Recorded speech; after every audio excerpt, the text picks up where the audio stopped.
of breaking news this morning. There was an earthquake that hit central Japan with a preliminary magnitude of 7.6, triggering a tsunami warning as residents were urged to evacuate. Yes, joining us now is meteorologist Jim Dale. We'll get stuck into the earthquake first of all. Good morning. What's going on in Japan? Is this going to be worse than Fukushima in 2011? Let's just be frank. Well, we're going to have to watch the space because it's only just happened in the last couple of hours. So pictures are coming in.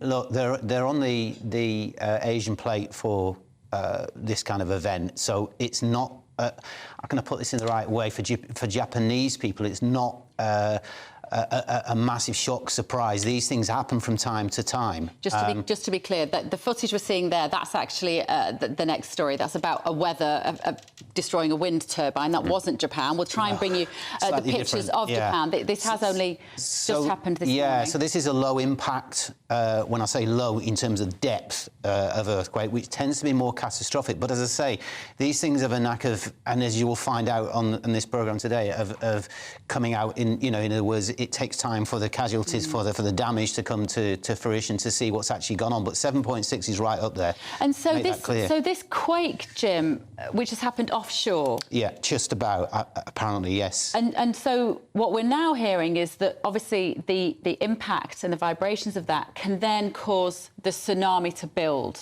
That's correct. And if it's nearer into shore, tends to be that the tsunami tends to be of a lower profile. If it's further out, it's got the fetch. Which is what happened in the Maldives, famously. Exactly. And, if you remember, take yourself back to Boxing Day, well, I forgot the year, but the Phuket one we were talking about. Was it 2008, I think? Thailand. Yeah. Why does it always seem to be that these events happen on sort of Christmas or New Year's? I mean, maybe it's just my perception of it, but it's just... Well, it's pure coincidence, to be honest with you. They don't pick a moment where it tends... I mean, you think about it more because you remember Boxing Day, you remember New Year's Day. That's what it is, rather than necessarily it picking an anniversary date of any description. So yeah, but we'll wait and see. The Phuket one had such a geographic spread in terms of the tsunamis that happen right across the Indian Ocean into Africa. So you can see that where it happens, how deep it happens, is a big catalyst to. So I think the authorities in Japan are saying they're braced for 16-foot tsunami waves. So unfortunately, that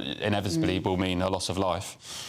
Probably so, sadly. And I'll just say something about earthquakes, about the climate, about weather. Humans are small when it comes to it. We are small.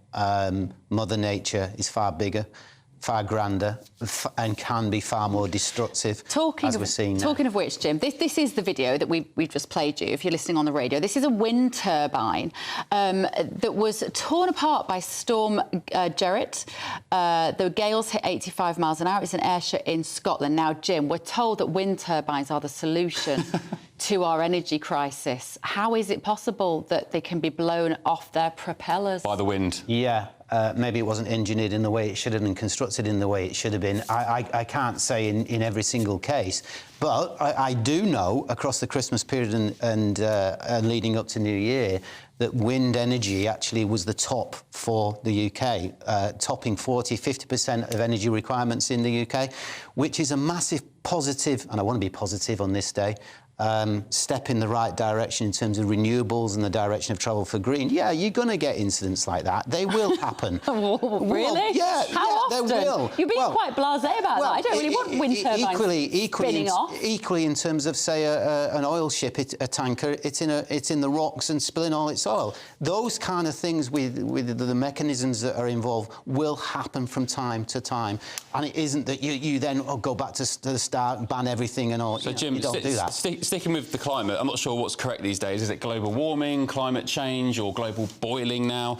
Which civil liberties are we going to be asked to give up this year in exchange for taming the weather? Do you know what? It's not about giving up. It's about moving in the right direction in terms of taking what's out there and grasping it and really believing that a cleaner, greener world is a better world. Apparently last year was the hottest in 125,000 years. Do you believe that? Really? Well, it's not a case of whether you believe it or not. These are climatologists far more, let's just say, far more educated than I am in terms of being able to come up with these figures. Now, that's come out of ice cores, tree cores, and the rest of it. But what we can say for certain, for absolute certain, Ben, is that the last 150 years, yes, 2023 was right at the very, very top of it.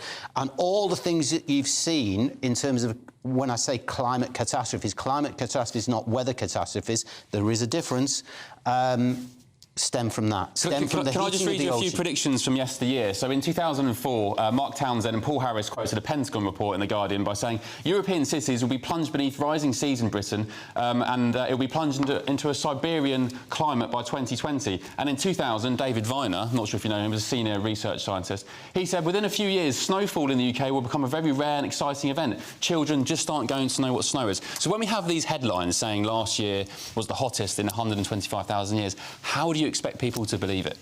Because it's true. And because but those weren't true. Well, no, of course, people do stab in the dark a little bit. Let's make that absolutely clear. Not every prediction, especially at this time of year, comes true. And we've got to accept that sometimes scientists get it wrong occasionally, and people will then nitpick about those predictions. But the whole predictions of what's going on in terms of the heat, and not just the heat in the atmosphere, but the heat in the oceans, the loss of ice, particularly around Greenland and Arctic, they're all coming true. I'll say this, and I'll make a little prediction for you now, if you wish. Don't do it, because you inevitably might be proved wrong. I don't care, because I really, this is my job. This is what I have to do. I'm a predictor at the end of the day. That's what what is it? What the guy does. Come on, Mystic Meg, what's going to happen? OK, so Mystic Mystic Jim in this case, says that 2024 will be just as catastrophic in terms of the events that we've seen in 2023, not necessarily in the same place, but with what we've got in terms of the emissions that are carrying on and the temperatures that we're now seeing, it will be just as catastrophic as 2023. Watch the space. I've had an extremely busy year, and I'm pretty sure I'll have the same in 2024. This time it's different. This time it's different, yeah. Jim Dale, meteorologist, thank you so much.